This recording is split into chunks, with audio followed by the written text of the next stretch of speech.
são tendões e articulações. Bom, quem faz de fato a movimentação é a parte ativa, que é o sistema muscular, a partir da contração muscular.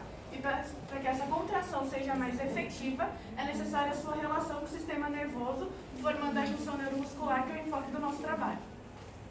Bom, o principal objetivo é demonstrar o funcionamento normal da relação entre os tecidos musculares triadoesqueléticos com o sistema nervoso no organismo, assim como a alteração deste processo a partir da ação da toxina botulínica. A metodologia utilizada foi uma revisão bibliográfica a partir de livros daqui do Centro Universitário e também de artigos científicos pesquisados nas bases de dados como BIREME, Google Acadêmico e Cielo, com os seguintes descritores de assunto: junção neuromuscular, placa motora, toxina botulínica, contração muscular, formação do nervo espinal, mielinização e receptores colinérgicos, todos pesquisados em inglês e português nos anos de 2009, 2010 e 2014. A junção neuromuscular, como o próprio nome diz, é a região de interação entre o terminal axônico de um neurônio motor e uma fibra muscular estriadoesquelética. Aqui nós podemos ver o nervo, que vai emitir terminações nervosas, e a placa motora, que é a região de interação entre os dois. E aqui é uma fibra muscular. Bom, esse neurônio motor, ele advém do corno anterior da medula espinal, ele vai através do nervo espinal chegar até a região de contato com a fibra muscular. Na sua porção terminal, ele vai emitir algumas ramificações, isso são chamadas de unidade motora. Quanto menor a unidade motora, maior o controle do movimento, que é como ocorre nos músculos dos olhos. Bom, aqui nós temos uma imagem, uma fotomicrografia corada com Luxol Flash Blue, no aumento de 500 vezes, que mostra exatamente o neurônio motor do corno anterior da medula espinal. Aqui a gente tem seu núcleo mais corado, aqui são as partes para a formação do axônio, diversos dendritos e CN, que são corpúsculos de níceis bem desenvolvidos, que são retículos endoplasmáticos rugosos.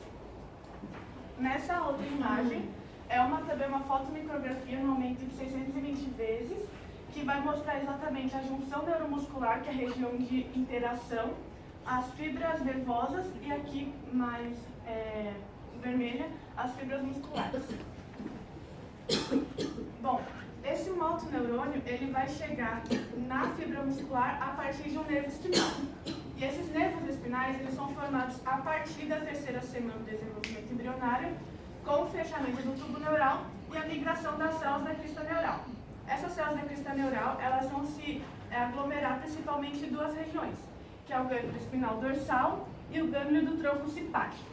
A partir do momento que elas se juntam nessa região, há sua diferenciação em neuroblastos, em que os neuroblastos do gânglio espinal dorsal vão se diferenciar em neurônio pseudonipolar e os neuroblastos do gânglio do tronco simpático vão se diferenciar em neurônio motor.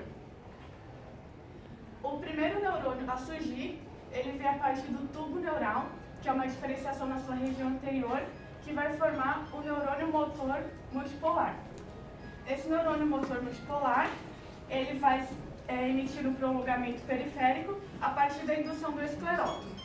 Ele vai passar próximo ao gânglio espinal dorsal e vai permitir com que os neuroblastos que estavam ali se diferenciem em neurônio pseudonipolar, emitindo uma ramificação tanto para a região da medula quanto para a periferia. Haverá também a formação de um segundo neurônio multipolar, que é o neurônio de associação, que vai realizar a sinapse entre o neurônio sensorial e o neurônio motor somático. Também há a formação de um terceiro neurônio multipolar, que é o neurônio motor simpático. Esse neurônio motor simpático também vai se diferenciar no tubo neural e vai emitir prolongamento junto com o neurônio motor somático. Porém, quando chegar próximo ao gânglio da cadeia simpática, ele vai emitir uma ramificação, permitindo que os neuroblastos que estavam ali se diferenciem, formando neurônios multipolares que vão seguir junto com o neurônio motor somático. O nervo espinal é exatamente essa região de confluência entre o neurônio motor somático e o neurônio sensorial. E eles podem ir tanto para a região ventral quanto para a região dorsal. Eles irão para a região ventral se eles acompanharem o hipômero, e eles irão para a região dorsal se eles acompanharem o epímero. A formação do epímero e hipômero ocorre a partir da formação dos somitos, que são estruturas formadas após a diferenciação do mesodermo embrionário paraxial, e eles vão se diferenciar em esclerótomo, miótomo e dermátomo, sendo que esse miótomo vai se diferenciar em hipômero e epímero, ou seja, desde o início, desde a formação, os nervos espinais acompanham a formação do músculo, então por isso a grande importância da junção neuromuscular. As células da crista neural, além de formar diversas células que já citamos, como vai formar o gânglio da cadeia simpática e o gânglio da raiz dorsal, elas também vão formar as células Chivan, que é muito importante para o processo de mielinização do sistema nervoso periférico. Bom, o processo de mielinização é o seguinte: as células Chivan vão se envolver sobre o axônio diversas vezes e vão produzir uma substância lipoproteica que é a baía de mielina. Isso vai ajudar tanto na proteção do axônio quanto no aumento da velocidade de propagação do impulso nervoso. Bom, já que a gente falou da formação tanto do nervo espinal quanto do músculo, a gente vai falar da interação entre esses dois, que é a partir de sinapses. Existem dois tipos de sinapses, as sinapses químicas e as elétricas. Contudo, a que ocorre na junção neuromuscular é uma sinapse do tipo químico, que vai ter os seguintes componentes: uma membrana pré-sináptica, uma membrana pós-sináptica e uma fenda sináptica, que é o espaço entre elas. E a comunicação ocorre a partir da liberação de neurotransmissores. As particularidades de cada membrana da junção neuromuscular é o seguinte: a membrana pré-sináptica é compreendida como terminal axônico. Ela vai ter diversas vesículas com o neurotransmissor, que no caso é a acetilcolina, diversas mitocôndrias para a produção de energia e também para a produção de acetilcoenzima A, que é importante na produção desse neurotransmissor, canais de cálcio rápido, e elas estarão sobre uma região chamada de goteira sináptica, que faz parte da membrana pós-sináptica. A membrana pós-sináptica, além de ter a goteira sináptica, ela terão fendas subneurais, que são regiões que terão receptores de acetilcolina e também canais de cálcio, ou canais de sódio controlados por potássio. Aqui nós temos uma eletromiografia no aumento de 32.000 vezes, que vai mostrar exatamente isso. Aqui nós temos a célula Chivan, que faz parte do processo de mielinização, o terminal axônico com as mitocôndrias, as vesículas que terão os neurotransmissores, a goteira sináptica e aqui a fenda sináptica. Nessa fenda sináptica nós teremos os receptores colinérgicos, que são receptores de acetilcolina. E eles são de dois tipos. Eles são muscarínicos e nicotínicos. Os muscarínicos, eles são metabotrópicos, ou seja, para que haja abertura do canal iônico é necessária a ajuda da proteína G. Eles são compostos de 5 cadeias proteicas, de M1 a M5, e eles vão estar presentes nas células secretoras, musculares lisas e de células que modulam o estresse. Já os nicotínicos, eles são ionotrópicos, são compostos por proteínas, duas alfas, uma beta, uma delta e uma gama, e eles podem ser do NN, que são dos neurônios do sistema nervoso central, e NM, que é o nosso enfoque, que está na junção neuromuscular. Bom, para ocorrer, como foi dito, a abertura do canal iônico, é necessário a ligação do neurotransmissor em duas proteínas dos receptores. E esse neurotransmissor, ele é a acetilcolina. A acetilcolina, ela é sintetizada no terminal axonal do neurônio motor, e ela é sintetizada através da união do acetilcoenzima A, produzido pelas mitocôndrias do terminal axonal, do botão sináptico, e da junção da colina, que advém da dieta pela ingestão de fígado e da degradação da acetilcolina após esse mesmo processo da sinapse. As duas substâncias são unidas por uma enzima denominada colina-acetiltransferase, e ela as une, formando então a molécula de acetilcolina. Após sintetizada, essa acetilcolina ela é transportada por um transportador de acetilcolina até as vesículas, e essas vesículas elas vão ficar na região do botão até receberem um estímulo para a sua exocitose. Bom, para acontecer essa liberação, o estímulo ele vai vir de forma diferente do sistema motor somático, e e ele vai vir do corpo celular pelo axônio, sendo um estímulo rápido, por conta que o axônio vai ter a bainha de mielina. Essa região ela vai estar eletricamente isolada, e por isso o estímulo ele vai ser rápido, tendo um centro saltatório entre os nódulos de Ranvier. Quando esse estímulo ele chega na porção terminal do botão sináptico, ele vai gerar a despolarização da membrana, que é a entrada de sódio, que vai gerar essa despolarização. E essa despolarização da membrana, tornando a região interior mais positiva e exterior mais negativa, vai fazer com que ocorra a abertura de canais de cálcio rápido. Com isso, muitos íons cálcio vão entrar e eles vão acabar ativando as proteínas que estão no botão sináptico, que vão ser responsáveis por fazer a fusão, a exocitose das vesículas no terminal sináptico, fazendo então com que ocorra a liberação do neurotransmissor na fenda sináptica. Com a liberação desse neurotransmissor, o receptor, que vai ter as suas duas porções alfa, beta, delta e gama, ele vai receber esse neurotransmissor e ele vai se ligar em suas duas porções alfas proteicas, fazendo com que ocorra então a abertura do canal iônico, fazendo com que ocorra então a entrada de mais íons sódios e saída de potássio.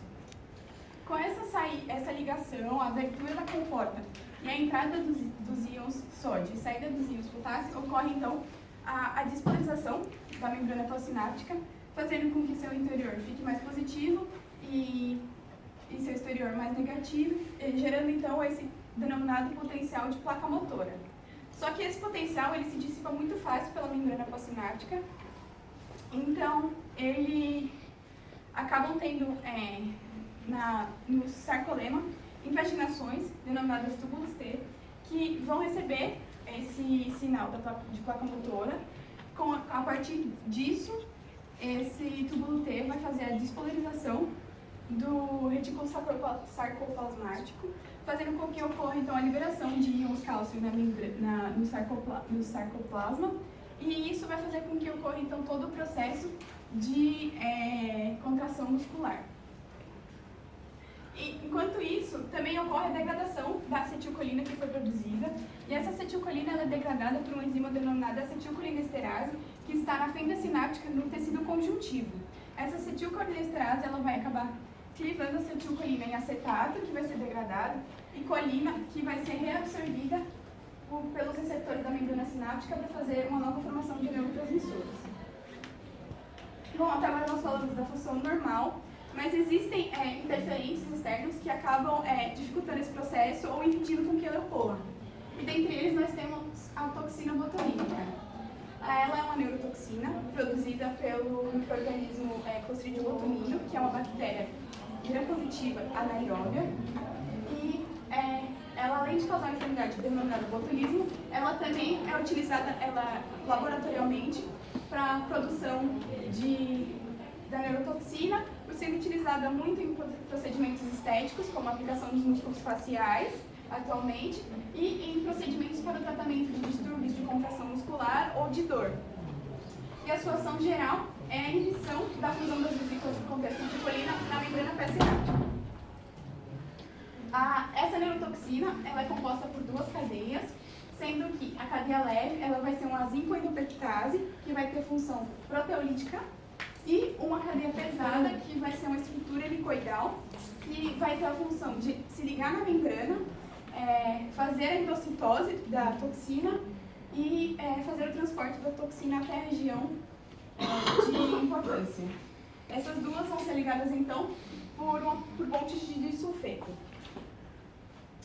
O mecanismo de ação da toxina, então, ao chegar pela via, pelo sistema sanguíneo, elas vão conseguir chegar até a região nervosa, e quando elas chegarem na região nervosa, a cadeia pesada vai se ligar nos receptores de acetilcolina que vão ter nessa região, e com essa ligação, a toxina vai conseguir realizar a endocitose de toda a sua porção, e de toda a sua porção, e ainda a toxina ela vai conseguir a sua parte pesada, ela vai ter uma região que vai se acoplar de uma maneira que ela consiga fazer o transporte dessa vesícula até a região de interesse. A sua região de interesse é a região que tem um complexo de proteínas SNER, e quando ela chega próximo a essa região, as duas cadeias se separam, porque unidas elas não conseguem ter essa ação, e elas vão se separar fazendo com que a cadeia pesada seja degradada, e a cadeia leve vai fazer a ação proteolítica sobre esse complexo de proteínas que faz a fusão vesicular. Com a clivagem das proteínas do complexo, as vesículas contendo os neurotransmissores não vão conseguir realizar a exocitose, e sem essa exocitose, não vai ocorrer a liberação do neurotransmissor na fibra sináptica, não ocorrendo sua captação pelos receptores, e então não ocorrendo a contração muscular. Isso vai fazer com que os músculos tenham uma paralisia muscular flácida. Esse quadro ele pode ser revertido, mas com um período longo de tempo, cerca de 3 a 7 meses, e ele pode acontecer ou por brotamento neural, que é quando novos terminações nervosas surgem para inervar, para fazer as novas sinapses, ou com a reposição das proteínas SNER nos botões já danificados. E com isso ocorre a recuperação da contração muscular com o passar do tempo.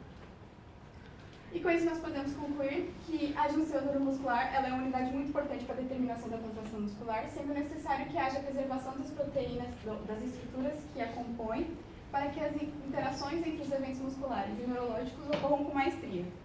E caso haja alteração por interferência, pode haver problemas na execução normal desse sistema, como é o caso da ação da toxina botulínica, que leva à diminuição da contração muscular.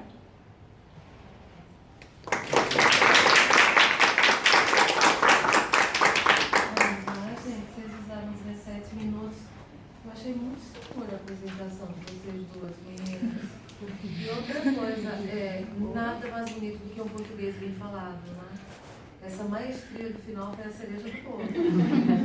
Tá? Muito legal, achei que tem muita segurança. É um tema relativamente complexo e vocês conseguiram fazer uma interrelação bonitinha.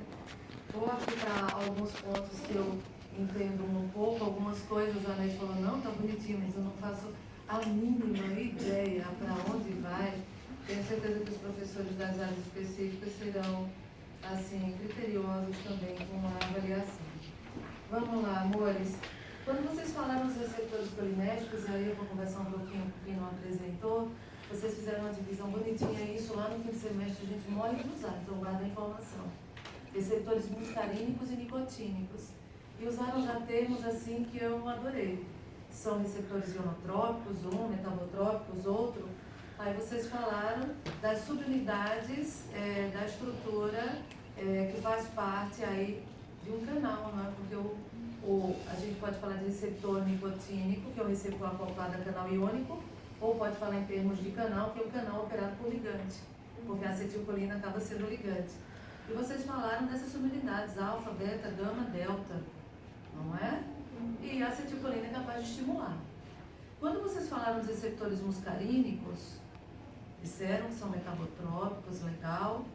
Vocês falaram do M1, M2, M3, M4 e M5. Isso são subunidades do receptor?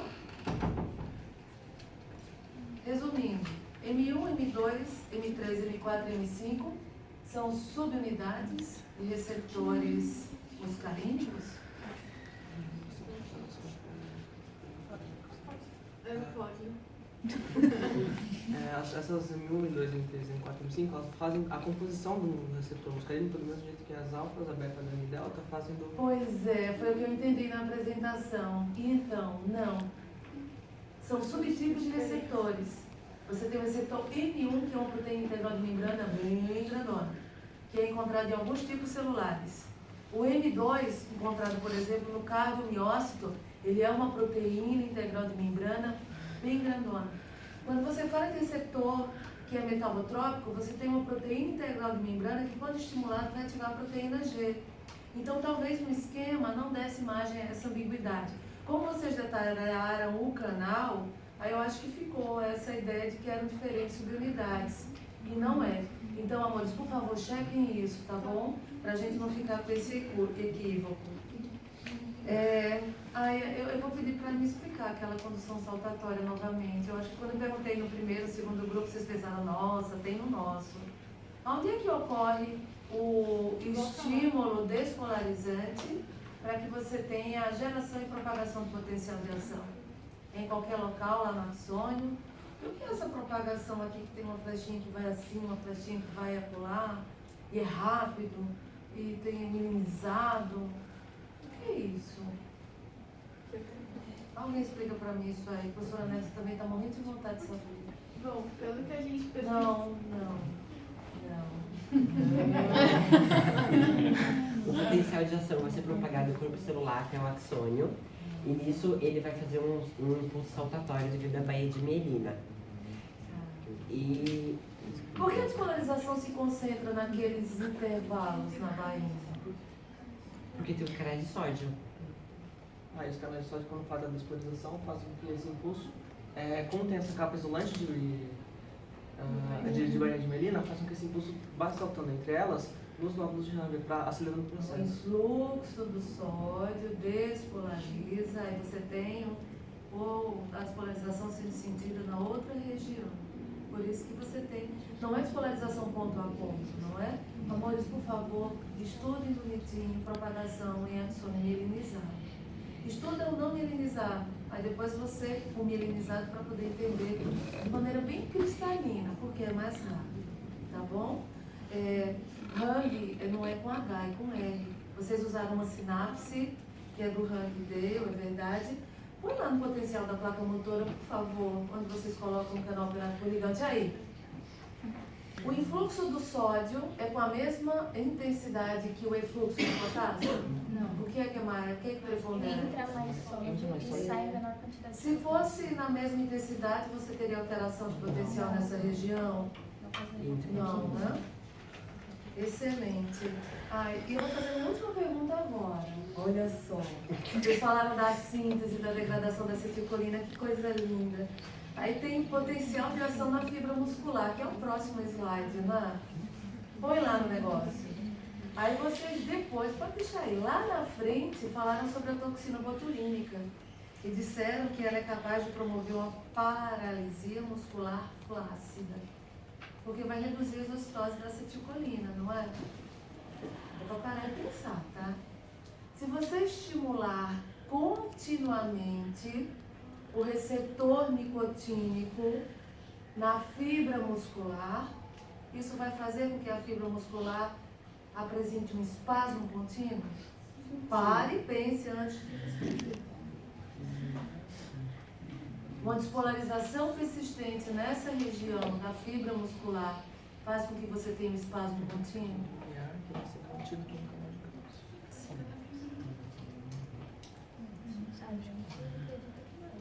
Quando você tem a liberação da acetilcolina aí, estimula o receptor nicotínico, não é? Influxo de sódio. Vocês falaram do túbulo T. O potencial de ação ele é propagado até o túbulo T por que processo que acontece na membrana? Entendi. Como é que o potencial de ação chega nesse túbulo T? Resumindo, é isso.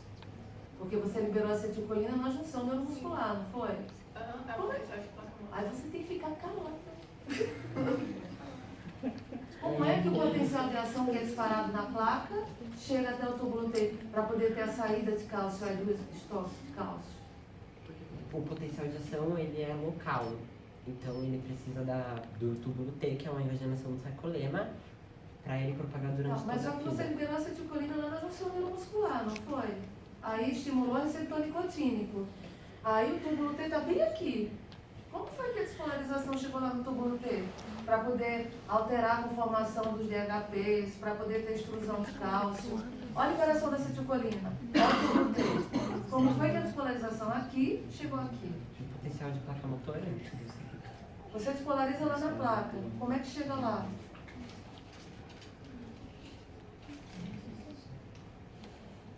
Aquela despolarização local vai favorecer a abertura de quê lá? A canal de sódio Que são operados por... voltagem independente. Perfeito. Aí, segura a peteca. Quando você tem essa despolarização, isso faz com que a propagação aconteça, não é? O que é que abre esse bloco de sódio? O impulso, o estímulo... A despolarização, Isso, a despolarização não é? que causou o estímulo que... E a despolarização mantida faz o que com esse bloco? Então, ele não vai ficar... Mantém ele aberto, causando uma contração intermitente. Pensa no cara. Como fica contraído o tempo inteiro? Porque ele vai... Eu vou fazer o seguinte, vou deixar aí em aberto, vocês pesquisam e trazem isso para mim. O estímulo, todo mundo pode pesquisar isso, e é muito interessante que elas falaram de bloqueio, flácido, não sei o quê. O estímulo contínuo, o receptor nicotínico da junção neuromuscular, favorece espasmo crônico, ou você pode ter um relaxamento. Tá? Procura aí. Vocês estavam no caminho certo, tá? Vai ser.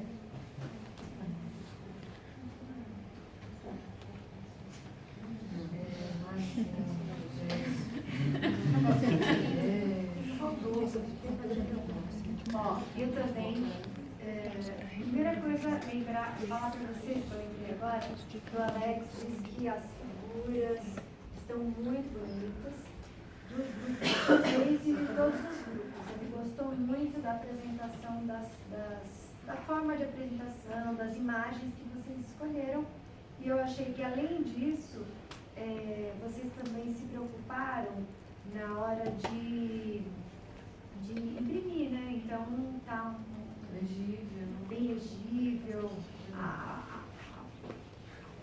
folha diferenciada, então ficou muito bonita a apresentação, gostei bastante, tá? Eu achei também que o conteúdo foi bem abordado, né? Vocês foram com profundidade nos principais temas, eu gostei bastante da apresentação de vocês.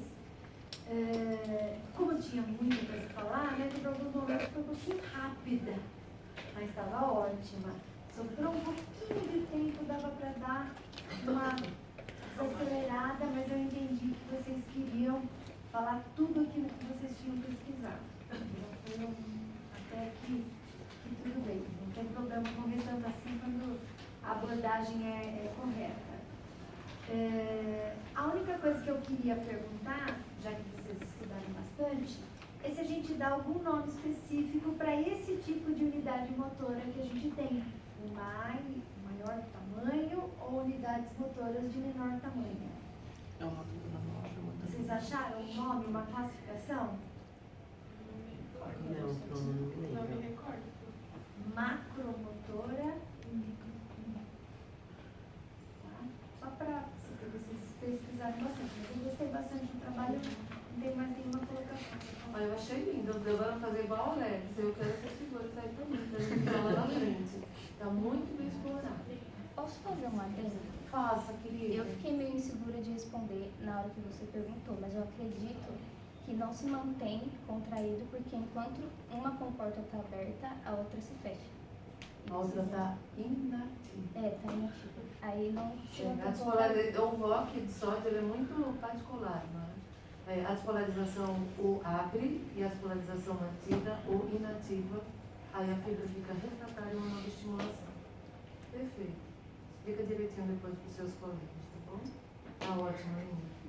Acho que você tomou energético quando veio aqui, não foi? Sim. Obrigada.